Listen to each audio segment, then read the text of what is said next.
We're with Amsterdam Brewing. I'm here with my good friend Luke. You'll remember we met him at the Session Craft Beer Festival, and now we're here at the Amsterdam Brewery. Luke, you're going to show us around, teach us how to make beer. Absolutely, yeah. How's things been going for you this summer? It's been hot. The last 2 weeks have been killer. It's been about 45 degrees up on the brew house. So. But I also bet you're the most popular guy in town this time of year. Yeah, I definitely have a lot of friends right now. Do you get a lot of that where people are like, hey, you going to a party and maybe you want to bring a couple cases from work? Yeah, that's the thing. Yeah, everyone knows you work at the, even my mom. I guess if beer were a solid form, that's what it would look like. So that's, as I mentioned, that's sort of the biggest ingredient that goes into beer. What malt is a grain, in this case barley grain, that's been partially germinated to allow the seed to release enzymes that will convert starch into sugar. They basically break down starch into sugar. Okay. Starch is basically a chain of sugars, and that's what's in the grain.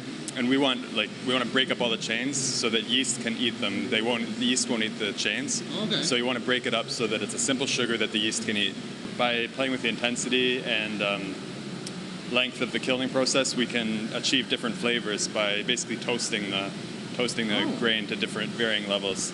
And you can actually taste this. I mean, these are completely edible. Cool. So we're going to cool the wort down to 20 degrees, put it in there, and it'll sit there for the next 2 weeks. For a boiler, so that will create steam to heat things.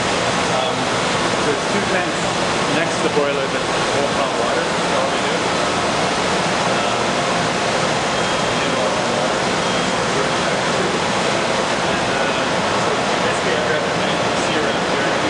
So here's our filter. It's our filter room. That's our filter. These are bright tanks. We have a couple more bright tanks there as our medium. So you can do quite a bit of filter stage actually. Cool. So it comes out of, does it go into one of those big things for 2 weeks after it's been here? Yeah, well, more than 2 weeks generally. And I tell you, it's one thing to be drinking this in your kitchen when you and your roommates have sprinted to get to the on-site Amsterdam beer store on time to get reinforcements for your party on Friday night. It's something else to have a sip right beside where they made it. And in case you're wondering, yes, it's delicious. These treating the sugars, they produce alcohol, ethanol, and carbon dioxide. So from the bright tanks that we were in that room, the cold room over there, the beer is either taken to the bottling line, the canning line, or the kegging bay. We get brand new bottles, and they're brought here and placed on this conveyor belt by hand from skids.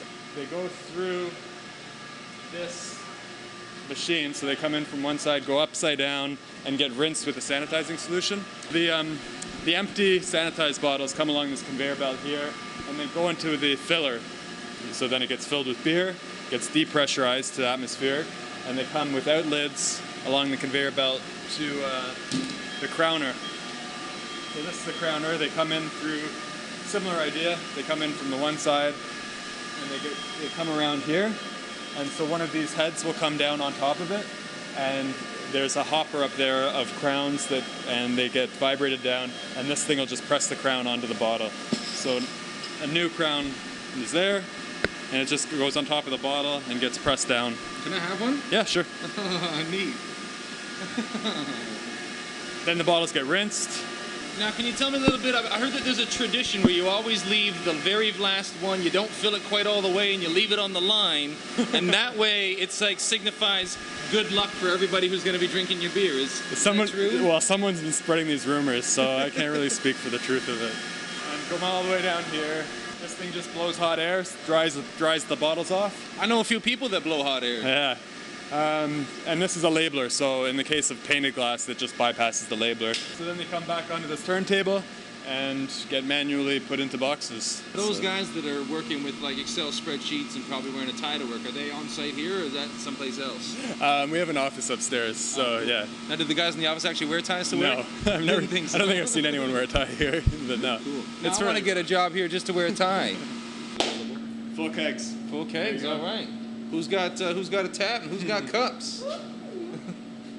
Now, do you also store a supply of chips here? There's actually a YouTube video of our canning line running somewhere. Really? The first time it ran, the brewmaster took a video camera and took it around and cool. posted it. Now, with you working in the beer industry, is that because you feel like a connection to something bigger than yourself? Because beer's been around for centuries, and just helps you tap into the timelessness of everything. Yeah, getting into my roots. That sounds good. I mean, it is nice being a craft brewer. I mean, we're doing a lot of different flavors, and we're doing it, you know, despite all these machines, we're doing it a very simple way. Have you come up with a recipe yet? No, I'm looking forward to doing one pretty soon. I picture it being like Mr. Holland with his symphony. He's taken decades to just write the perfect one. That's right. So you got notes at home for the recipe you're working on? Yeah, I got a few ideas. See, I'm the kind of guy I'll just sketch and throw a lot of stuff out there. So I would annoy everybody with about 25 terrible beers and then have one that's genius, but you want to wait until you've got just the right perfect concoction. Yeah. I feel you. Well, I don't want to piss off the owner either, right? Good point. I just might have to open your own brewery across the street. Well, there's an idea, yeah. Yeah, breweries all over the lakeshore. Let's have all new breweries. We definitely need more breweries, I think so. Yeah, definitely more. You know, Oregon has, 10 times as many breweries than Toronto, and, you know, they're tiny compared to Toronto. Just the smell of that pleases me.